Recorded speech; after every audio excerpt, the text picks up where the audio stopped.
Kala mo, tutulungan kita dyan? Sige, paguri mo. Ay, halabi, natulak na niya. Naipush niya ng konti. Ninang, nasa kalahati na siya, Ninang. Ay, malapit na, Ako Bi. kaya nga.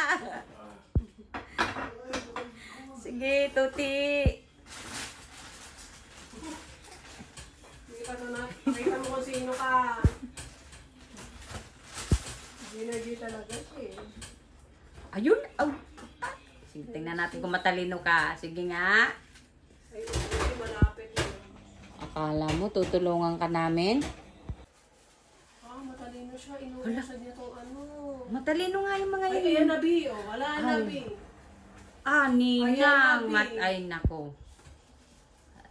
Ayan na, Bi. Halila. Ayan na. Matalino man ang matching. Naigisahan pa rin. Oh. Sige, Ang galing ituloy. na kasi inuusad niya dito yung ano. Ituloy mo lang, Tuti. Ay, sus, Ginoo. Hindi kaya masaktan siya. Hindi naman. Hindi naman siguro. Alam naman niya kung nasa siya. Sige. Sige. Ay. Hala, Ninang. Oh my goodness. Ano ka nga? Hala. Tingnan natin ang gagawin. Ay, Ay. hala, Ninang. Good job talaga. Good job. Aba. Nakalusot ka dyan sa harang na yun. Imagine, bakal pa yun. Ay, higa-higa siya. Ano? Sige. Anong meron? Ano, saan ka pupunta? Balik ulit. Ah. Balik ulit. Sige, balik kayo na mo din sarili mo. Sige. Ano ang talino niya? Nakalusot siya. Mm. Tsinaga niya, Ninang. Saan mo kung saan pupunta? Pupunta kaya dito sa stainless. Ano? Ayaw niya, ayaw niya. Inuusod niya yung paa niya. Hala. Sus, Ginoo. Magladi mo na yun. Nanay saved, save my lunch. Ano ko, kakain ka ba itong ng tinola Patrick? Sabi ko. Oo, Tuntuwa nga siya, Nay, kasi ayaw niya na inuulit ang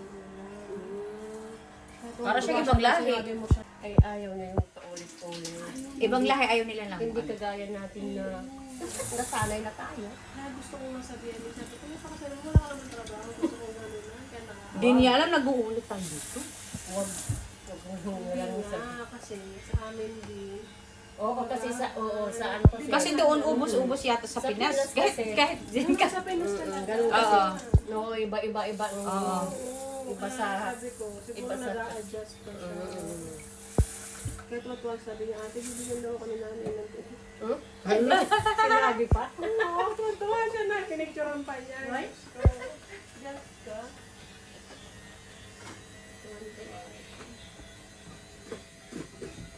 Siyempre tayo pagod na. Alam mo magluto ka palagi. At saka sayang, no? Oo na. Maubos. Oo, sa Pinas kasi iba sa hapunan, iba sa Oo na. tanghali. Ang nanay ko na pa kasi pag magluto na. Kaya, kaso ang dami naman masasayang na pagkain. Pag nalagay sa rep, ano na nilang kainin, eh dito wala siya.